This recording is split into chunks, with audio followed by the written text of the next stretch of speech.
ever slice at all or no? Never? Okay. So like feel that one, like it almost feels like you have to move so much. This is maybe a ball we could slice, right? Or do something else with, because that ball was so shallow for you that you made the mistake, you couldn't reach for it. So these are balls like you'll watch, sometimes you'll see Annalene and a Bright slice these balls, like kind of shallow to the net, and they can't really get there in time with their two-hander. So that's something to maybe think about. Yeah, slide. I can tell she's like semi-western on her grip, so this makes it a little trickier. The more on top of the grip I am, the more uncomfortable the slice becomes. But something to maybe play with. Ready?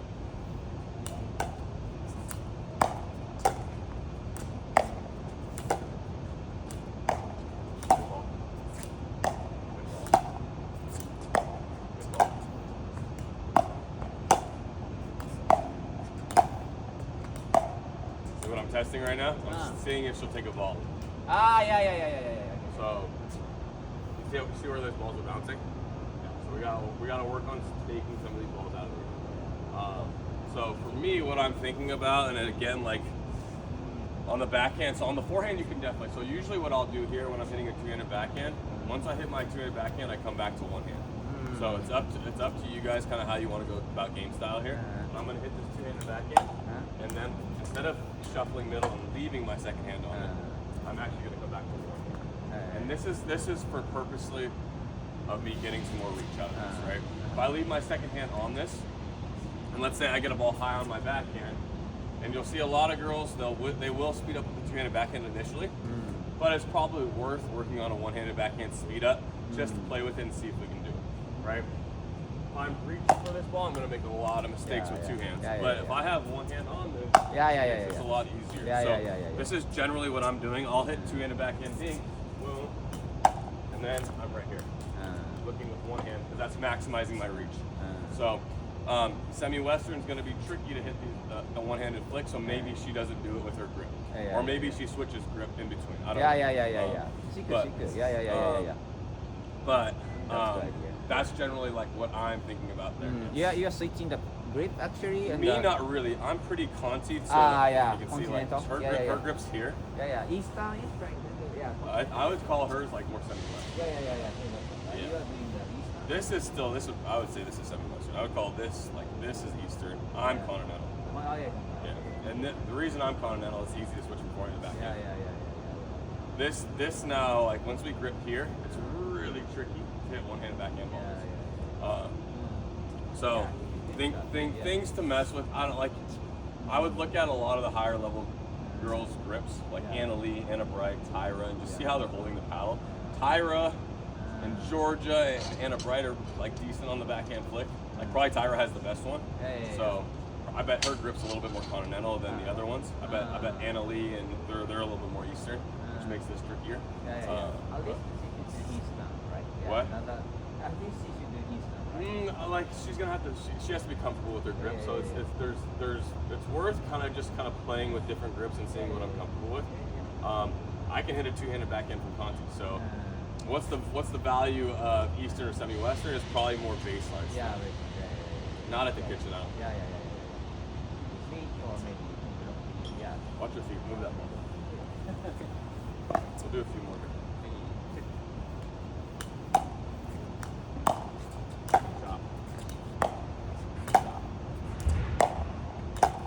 Sorry, get there.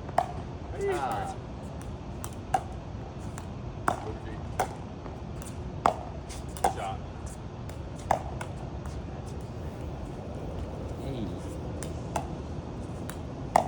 Good ball. There you go.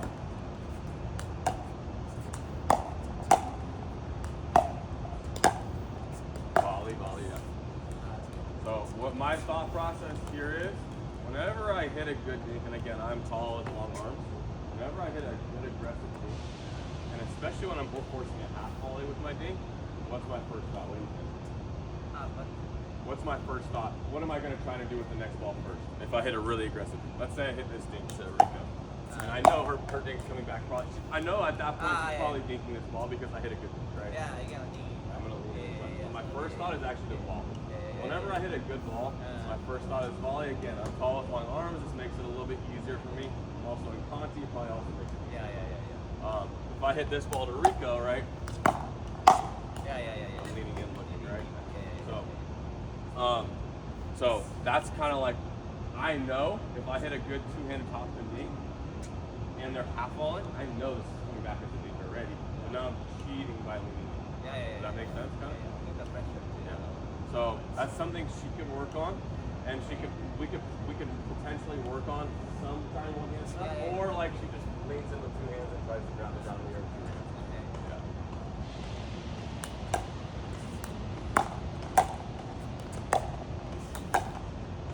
Good.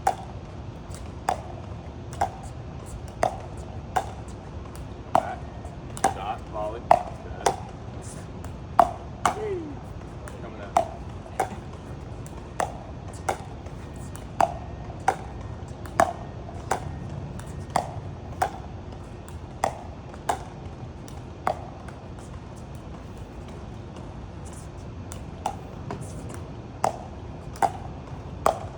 See where you're at?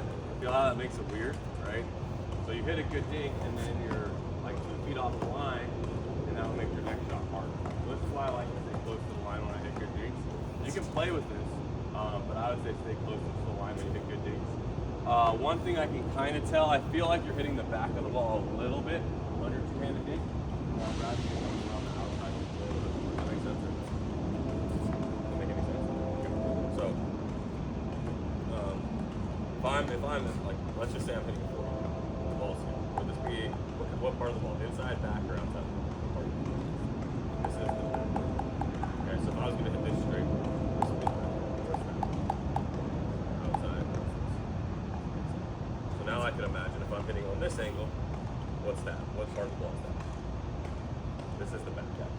So if I hit right there, that would be the back, because I'm hitting on this angle.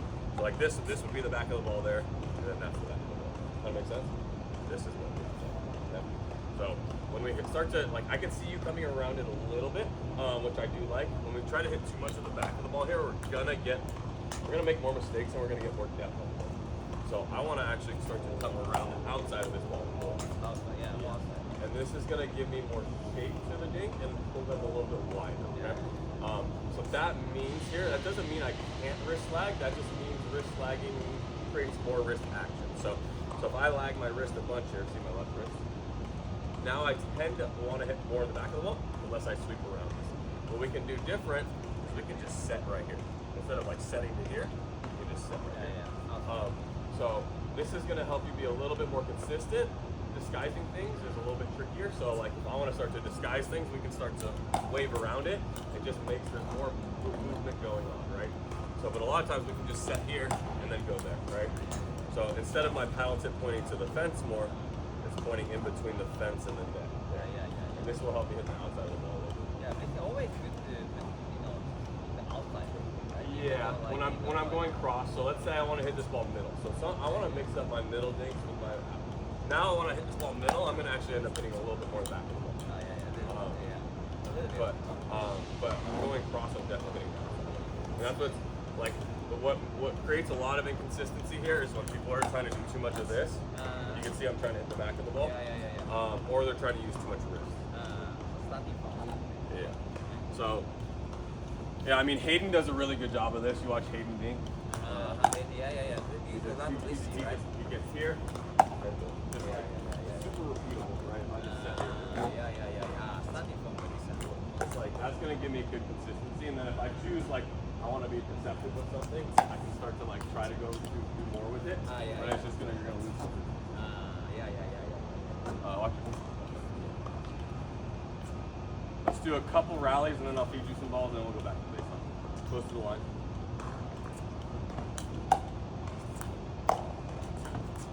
So try to think about where I'm contacting this ball, and it's not always going to happen perfectly. A lot of the high-level girls contact this ball late sometimes. They'll contact it late, and then they end up finishing same side. In an ideal world, I'm going to contact this probably right in front of my left hip. left. See where my contact point is? Instead of my contact point being back here, I'm going to try contact it over here. Does that make sense? Does that make sense? Yeah. So, yeah, because then I end up like you'll see like Annalie and Anna Bright do stuff like this, and see where my whenever we contact the ball later, our finish ends up more same side. Meaning even on a forehand, right? Yeah, yeah. Let's say I contact the ball later on my forehand, contact the ball earlier on my forehand. But it doesn't mean we can't do this. I would just say it's a little less like that makes sense.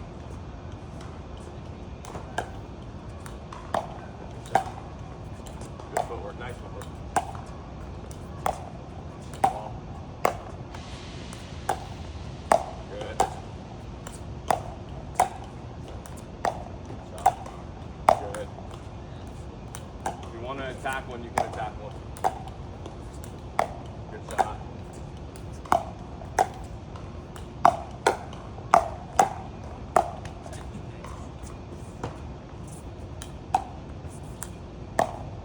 Try to get your left leg, your right behind the ball. Good. Good shot. Nice ball. Good shot. Once you come back in, get a good dink. Come back in. The other thing I would tell you to do is drop the paddle head just a tad. So right now, I would say your paddle at the base here, your paddle tip's basement at 9 o'clock, right? Does that make sense? If I looked at a clock, right? Let's say I look at a clock, 12 o'clock, 6 o'clock. Right now, I would say like at your base, you're getting to about 9 o'clock there. I would drop it about there if you can. Okay. Just a tad more.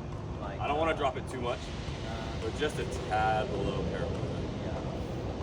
This is going to get a little more spin.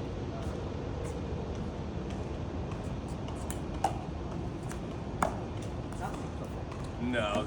Sometimes on my forehand I'll drop all the way down. On the backhand I'm more probably about here. I start to do this. This is one five or four from yeah. So like I would say like once we start to drop this, it becomes really deceptive, right? Like now we're using so much wrist. Okay. Yeah. So I want to use a little wrist. Well, not. Okay. Yeah.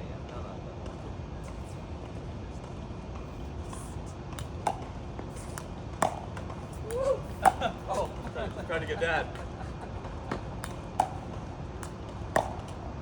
Feel like you're a little far from the ball there. You feel that?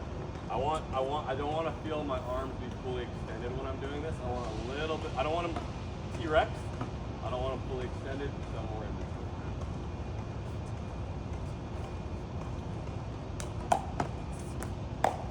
I like it.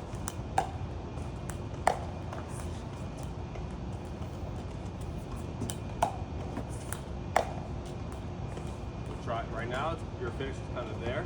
Try to make it work here. Instead of like finishing down there, try to finish there. Good shot. Better. Good shot. Nice.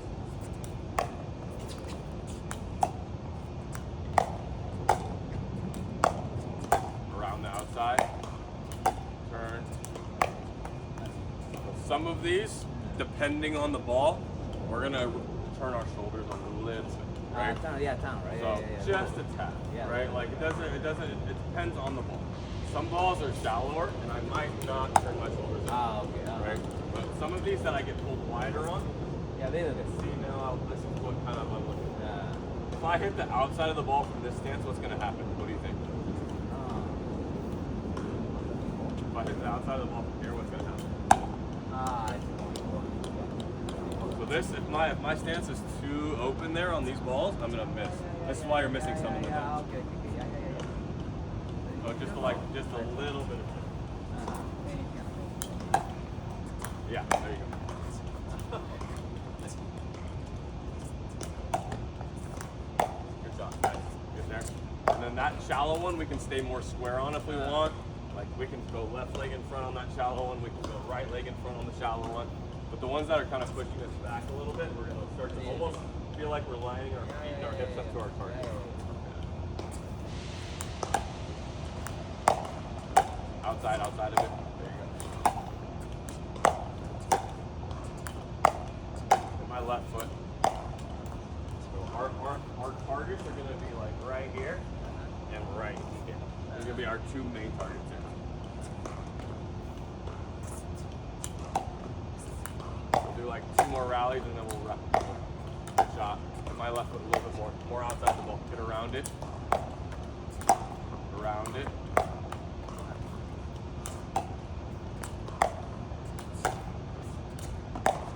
More around it.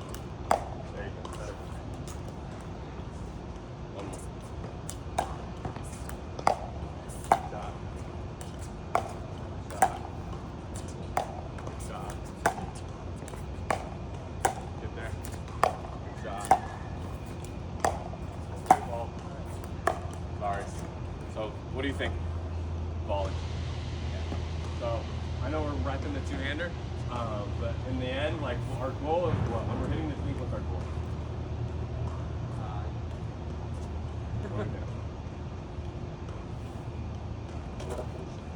Do you want to just keep dinking forever? No, what's our goal? Sure, okay, good. And what happens when they're off balance? Yeah, so we're trying to generate a higher ball, right? So I'm not just trying to stay in this pattern forever, right? I'm trying to put pressure on my opponent to cause an error. So a lot of people like view dinking as I'm just waiting for my opponent to make a mistake. No, I'm trying to make them make a mistake with the right balls, right? Let's say Rico hits me a really good dink. Like a lot of these, you can see I'm just half volleying, right? So if Rico hits me a great dink, let's say two-handed dink, boom. Well, that one I'm going to attack. But if she gets this right here, now you can see I'm just like, Rico hit a good dink, I'm just going to get it back, right? But if once I can change this momentum a little bit, then I'm going to try to put pressure on Rico. So let's say Rico hits two-handed dink. Whoa, that's a really good ball.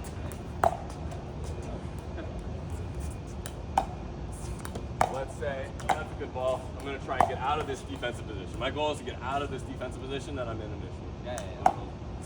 Let's see. Sorry. Can't get out of the defensive position. There you go. Good ball. So now I'm out of the defensive position right there. Once I can get this aggressive ball back, so that's what I'm trying to get something. I'm trying to get something I can work with and then put pressure. Right? And once I put pressure, then I'm looking to grab volleys out of the air. We'll do one more round.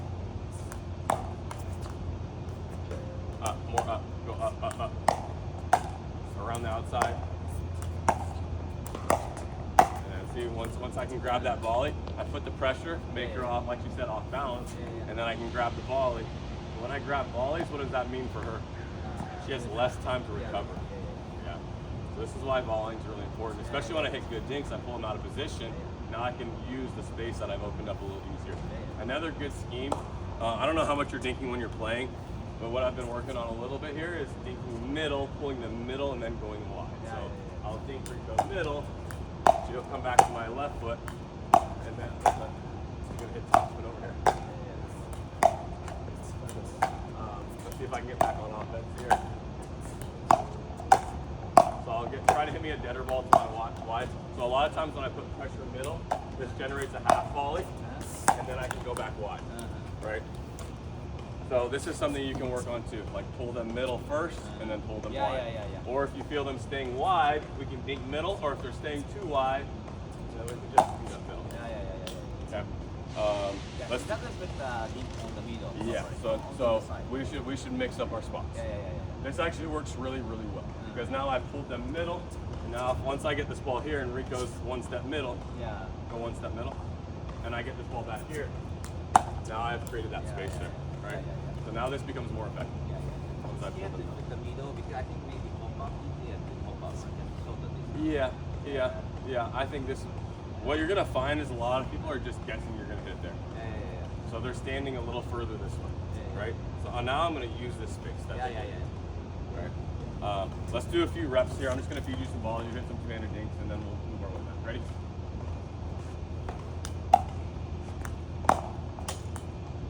Close to the line, boom. Shuffle out. Try to get your left knee behind the ball, arms bent. Shuffle out, left knee behind the ball, arms bent. Good job. Try to bend your knee to tad more. Good job. Nice shoulder turn. Paddle tip to 8 o'clock.